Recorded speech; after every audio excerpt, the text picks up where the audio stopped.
Χαίρετε! Αυτό είναι το δεύτερο βίντεο του καναλιού σχετικό με τα φωτοβολταϊκά. Το θέμα μας αυτή τη φορά είναι η κλίση των φωτοβολταϊκών. Η ιδανική κλίση εξαρτάται από τη θέση του ήλιου και τα καιρικά φαινόμενα. Τα καιρικά φαινόμενα δεν πρέπει να τα λησμονούμε, αφού μια ζημιά θα κοστίσει και σε υλικό, και σε εργασία και σε χρόνο αποκατάστασης. Η ιδανική κλίση ως προς τον ήλιο είναι η κάθετη ως προς την ακτινοβολία του για μέγιστη απόδοση. Αυτό όλοι το ξέρουν. Κάτι που δεν ξέρουν όλοι είναι πως ο ήλιος δεν ανατελεί ακριβώς στην Ανατολή και δεν δείει ακριβώς στη Δύση. Και τα δύο τα κάνει νοτιότερα. Αυτό είναι πιο έντονο εποχικά το χειμώνα και γεωγραφικά προς το βορρά. Όσοι βρίσκονται για παράδειγμα στην Νορβηγία το βλέπουν τόσο έντονα που ο ήλιος δείχνει να δει πολύ κοντά στο σημείο από όπου ανέτειλε. Αυτό μπορεί να αλλάξει τελείως τους υπολογισμούς για την κλίση των φωτοβολταϊκών μας. Όσο μεγαλύτερη η κλίση, τόσο ευρύτερη η απόδοση μέσα στη μέρα. Δηλαδή μεγαλύτερη απόδοση το πρωί και το απόγευμα. Παραθέτοντας τα δεδομένα από μια πολύ χρήσιμη εφαρμογή, την Optical Tilt, βλέπουμε πως για μια τυχαία ημερομηνία, τις 31 Μαρτίου, μας δίνει ιδανική κλίση ως προς τον οριζόντιο άξονα 32 μοίρες στην περιοχή της Αττικής. Όμως, αν δείτε αναλυτικά τα στοιχεία μέσα στη μέρα, θα διαπιστώσετε πως αυτή η γωνία μπορεί να φτάσει τις 81 μοίρες όταν ο ήλιος βρίσκεται κοντά στην Ανατολή του ή τη Δύση του. Η διαφορά είναι τεράστια. Η εφαρμογή βέβαια συστήνει ως ιδανική κλίση αυτή που ο ήλιος βρίσκεται στο πιο δυνατό του σημείο, δηλαδή το μεσημέρι. Όσο μικρότερη η κλίση, τόσο μεγαλύτερη η μέγιστη απόδοση το μεσημέρι. Ανάλογα βέβαια και την εποχή. Εδώ, σε αυτό το γράφημα, βλέπουμε και την επιβεβαίωση από την τεχνητή νοημοσύνη. Με κλειδωμένο το αζιμούθιο στις 180 μοίρες, δηλαδή όταν τα πάνελ κοιτούν εντελώς νότια ως προς τον κάθετο άξονα. Αυτό αρχίζει να έχει μεγάλη σημασία, αφού σχεδόν όλα τα φωτοβολταϊκά συστήματα έχουν προσανατολισμό μέγιστης απόδοσης, αποδίδοντας μεγάλη ισχύ στο περιορισμένο μεσημεριανό διάστημα, προκαλώντας κορεσμό ενέργειας στο δίκτυο με συνέπεια τις περικοπές. Δεν αποκλείεται στο μέλλον να δούμε φωτοβολταϊκά πάρκα με πρωινό και απογευματινό προσανατολισμό ή να παραμένει το αζιμούθιο στις 180 μοίρες, αλλά η κλίση να γίνει πιο χειμωνιάτικη. Για τα καιρικά φαινόμενα, η συννεφιά έχει την ιδιότητα να εμποδίζει μεγάλο μέρος της ακτινοβολίας, αλλά και να διαχέει την εναπομείνουσα ακτινοβολία, μειώνοντας τη σημασία της κατεύθυνσης των φωτοβολταϊκών. Έτσι, σε αυτή την περίπτωση, ο προσανατολισμός τους λαμβάνεται ελάχιστα υπόψη, ωστόσο για ελαφρά περισσότερο κέρδος συστήνεται η οριζόντια θέση. Στον πολύ δυνατό άνεμο, επειδή συνήθως κινείται παράλληλα με το έδαφος, η ιδανική θέση των φωτοβολταϊκών για ελαχιστοποίηση του κινδύνου είναι η οριζόντια. Για τη χαλαζόπτωση, τα φωτοβολταϊκά ήδη κατασκευάζονται με προδιαγραφές ώστε να αντέχουν χαλάζι διαμέτρου μέχρι 25 χιλιοστά, που θεωρείται αρκετά μεγάλο, και ταχύτητας 50 μιλίων την ώρα, που και πάλι είναι αρκετά υψηλή. Ωστόσο, με την αλλαγή του κλίματος είναι αδύνατο να προβλεφθεί το μέγεθος του κινδύνου. Επιπλέον, ακόμα και αν δεν σπάσει το κρίσταλο, η κρούση μπορεί να αφήσει ρογμές στα φωτοβολταϊκά στοιχεία από πίσω του, που μπορούν να υποβαθμίσουν την απόδοση ακόμα και ετεροχρονισμένα μετά από μερικά χρόνια. Έτσι, αυτό το καιρικό φαινόμενο θα πρέπει να το λάβουμε σοβαρά υπόψη. Τα φωτοβολταϊκά θα πρέπει να βρίσκονται σχεδόν παράλληλα με τη ροή του χαλαζιού και σε ελαφρά κλίση προς τα πίσω, 5 έως 10 μοίρες, με σκοπό να προστατευτεί περισσότερο η πίσω όψη των πάνελ, που είναι ακόμα πιο ευαίσθητη. Η γωνία χαλαζόπτωσης εξαρτάται από τον άνεμο. Αν ο άνεμος είναι αυτό που λέμε βρώμικος, δηλαδή αλλάζει συνεχώς κατευθύνσεις, τα πάνελ πρέπει να είναι ακολούθως ακόμα πιο οριζόντια. Έτσι, οι επιφάνειες των πάνελ αποφεύγουν τον κίνδυνο, εκτός από την ακμή των πάνελ στο πάνω μέρος, που γίνεται το πιο ευάλωτο σημείο σε χαλάζι ακραίου μεγέθους. Εκεί θα πρέπει να μπει κάποιο υλικό που να ανακόπτει την κρούση από το χαλάζι, χωρίς να ακουμπά το πάνελ, επιτρέποντάς το έτσι να αναπνέει όταν επιστρέψουν οι συνθήκες ήπιου καιρού. Μπορεί να είναι βέργα γαλβανιζέ ή από αλουμίνιο. Να σημειώσουμε πως όσο μεγαλύτερο το χαλάζι, τόσο υψηλότερη και η ταχύτητά του, καθιστώντας το ακόμα πιο επικίνδυνο. Εποχικά, ο μεγαλύτερος κίνδυνος εντοπίζεται την άνοιξη, κατά τη διάρκεια της οποίας πρέπει να εντείνουμε την προσοχή μας. Στη βροχή, ιδανικά, τα φωτοβολταϊκά αρχικά πρέπει να βρίσκονται σε οριζόντια θέση. Έτσι, θα επιτραπεί ο καθαρισμός τους από το σφυροκόπημα της βροχής, αλλά και το μούλιασμα τυχόν ακαθαρσιών στα κρυσταλλά τους. Έπειτα, θα πρέπει να γυρίσουν σε κλίση 45 μοιρών για να επιτραπεί ένα καλό ξεύγαμα και η αποστράγγιση του στο τέλος. Αυτό θα αφήσει ένα πολύ καλό αποτέλεσμα, με την προϋπόθεση η βροχή να μην είναι αναμεμειγμένη με αφρικανική σκόνη. Από αυτά που είπαμε, γίνεται κατανοητό πως κάθε περίπτωση απαιτεί διαφορετική κλίση, η οποία δεν σταματά ακόμα και τη νύχτα. Αυτό καθιστά τις κινούμενες βάσεις πολύ ελκυστικές. Ας κάνουμε λοιπόν μια επισκόπηση σε αυτές. Υπάρχουν τα σταθερά συστήματα και τα κινητά. Τα σταθερά λίγο πολύ γνωρίζουμε τι είναι. Τα φωτοβολταϊκά έχουν μια σταθερή γωνία και κλίση και ως προς τον οριζόντιο και ως προς τον κάθετο άξονα. Στις στέγες με κλίση όπως οι κεραμοσκεπές, αυτή η λύση είναι μονόδρομος.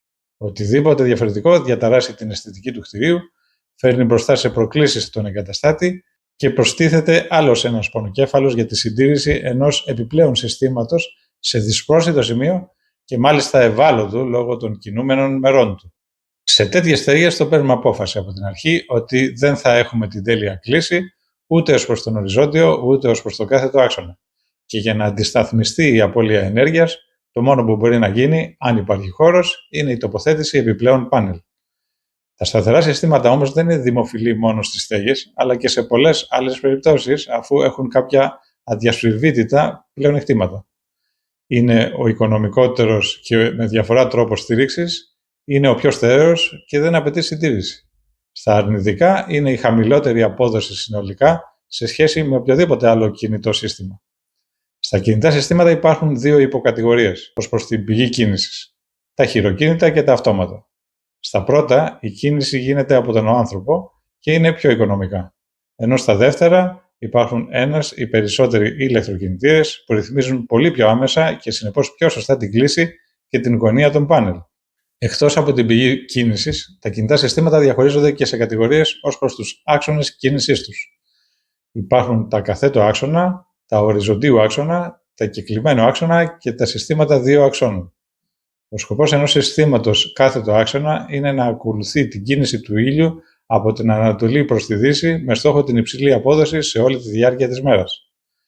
Τα πλεονεκτήματά του είναι η μεγαλύτερη απόδοση σε σύγκριση με ένα σταθερό σύστημα και ιδιαίτερα το πρωί και το απόγευμα.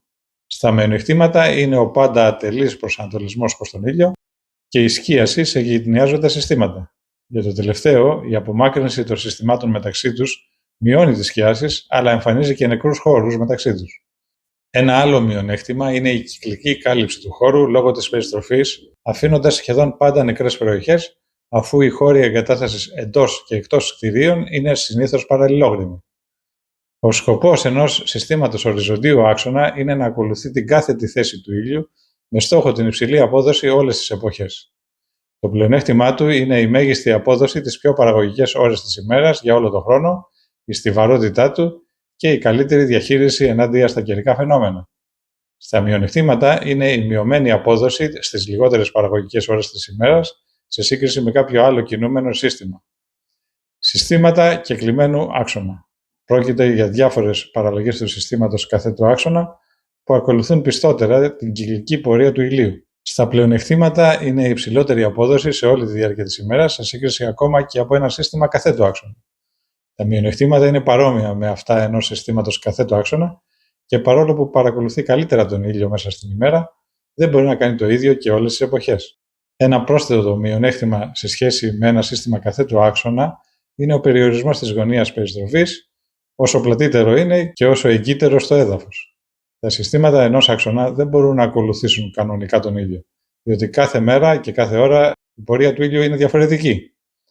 Αυτό το πρόβλημα το αντιμετωπίζει το σύστημα ίχνη λάττισης δύο αξώνων. Αυτό το σύστημα θα ακολουθήσει τον ήλιο όπου και να βρίσκεται κατά τη διάρκεια όλης της ημέρας και όλες τις εποχές. Αυτό είναι το μεγάλο πλεονέκτημα αυτού του συστήματος. Επιπλέον, φροντίζει να οριζοντιωθεί όταν ο άνεμος είναι ισχυρός.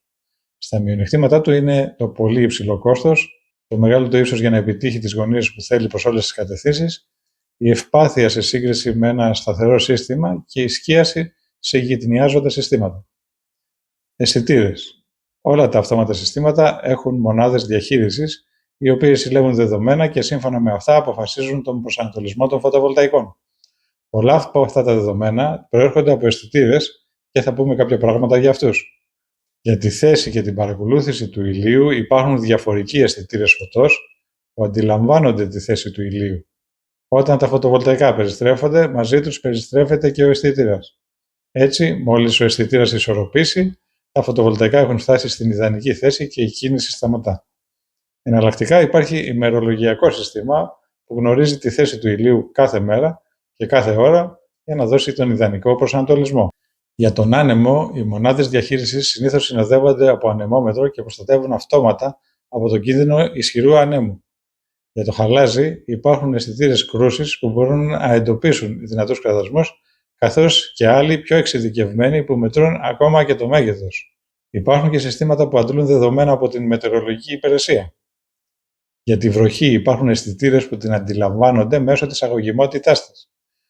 Όλοι αυτοί οι αισθητήρες φροντίζουν με έξυπνο τρόπο για τη μέγιστη απόδοση αλλά και προστασία του συστήματός μας και μπορούν να αποδειχθούν πολύ χρήσιμα αν η μονάδα διαχείρισης μπορεί να τα εκμεταλλευτεί. Ακόμα και αν δεν μπορεί, υπάρχει πληθώρα από υλοποιήσεις στο διαδίκτυο βασισμένες στο Arduino. Optimizer ή βελτιστοποιητές. Σε ένα σύστημα στοιχειώδους ισχύως, τα φωτοβολταϊκά συνδέονται σε σειρά. Αν κάποιες συνθήκες περιορίσουν τις επιδόσεις ενός ή περισσότερων πάνελ, αυτό επηρεάζει σημαντικά την απόδοση ολόκληρης της συστοιχίας.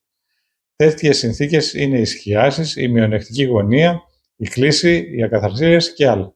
Για παράδειγμα, μια συστοιχία φωτοβολταϊκών διαιρεμένη σε μια τετράρεχτη σκεπή. Μπορεί να έχουμε 3 ή και 4 διαφορετικές γωνίες για τα πάνελ μας. Οι βελτιστοποιητές θα μπορέσουν να ταιριάξουν τα πάνελ μεταξύ τους με τον βέλτιστο τρόπο όλες τις ώρες και όλες τις εποχές. Ο βελτιστοποιητής είναι ένα πρόσθετο εξάρτημα σε κάποιο φωτοβολταϊκό πάνελ με σκοπό τη βελτιστοποίηση της απόδοσής του. Ο τρόπος που το επιτυχάνει είναι με ένα ενσωματωμένο MPPT. Στο προηγούμενο βίντεο για τα φωτοβολταϊκά έχουμε εξηγήσει τι είναι το MPPT.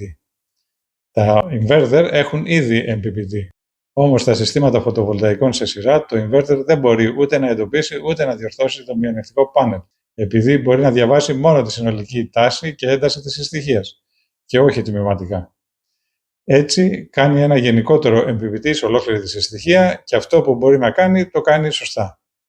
Ο βελτιστοποιητής διαβάζει συνεχώς την τάση και την ένταση στο πάνελ και όταν βρεθεί σε μειονεκτική θέση θα θυσιάσει την τάση για μια καλύτερη ένταση. Η πιο καλή παρομοίωση που μπορώ να βρω είναι κατεβάζει ταχύτητα μόλις βρει ανηφόρα. Δεν είναι έκπληξη αν βρείτε υψηλότερη ένταση, δηλαδή αμπέρ, στην έξοδο ενός βελτιστοποιητή, σε σύγκριση με την είσοδό του. Αυτό επιτυχάνεται με την τεχνολογία PWM. PWM σημαίνει Pulse Width Modulation, στα ελληνικά διαμόρφωση σε εύρος παλμών, δηλαδή ένα ηλεκτρονικό κύκλωμα κόβει κομμάτια παλμών. Ανάμεσα στους παλμούς υπάρχουν παύσεις. Όταν απαιτείται αύξηση της τάσης, το εύρος των παλμών αυξάνεται, ενώ το εύρος των παύσεων μειώνεται και το αντίθετο. Όταν η τάση μειώνεται, η ένταση έχει τη δυνατότητα να αυξηθεί, διότι για την ίδια ισχύ έχουμε χαμηλότερη τάση. Αυτή η εναλλαγή παλμών γίνεται πολύ γρήγορα, από 100.000 έως 500.000 φορές το δευτερόλεπτο και σε συνδυασμό με κάποια φίλτρα δεν γίνεται αντιληπτή. Στην έξοδο φαίνεται καθαρό συνεχές ρεύμα. Αυτό το κύκλωμα το ελέγχει ένας επεξεργαστής για να επιτύχει το ιδανικό MPPT, αλλά και να στείλει τα δεδομένα στο χρήστη. Στα θετικά της χρήσης βελτιστοποιητή είναι η καλύτερη απόδοση του πάνελ σε αντίξωες συνθήκες. Σε ελαφριά σκιά μπορείτε να δείτε 2% καλύτερη απόδοση και σε βαριά μπορεί να φτάσει και το 8,5%. Σε μια ολόκληρη συστοιχία φωτοβολταϊκών με προβλήματα σκιάσεων, η απόδοση μπορεί να αυξηθεί ακόμα και στο 54%. Η ικανότητα του βελτιστοποιητή να στραγγίζει τα πάνελ από ενέργεια βοηθά και στην ελαφρά μείωση της θερμοκρασίας τους και άρα της μακροζωίας τους.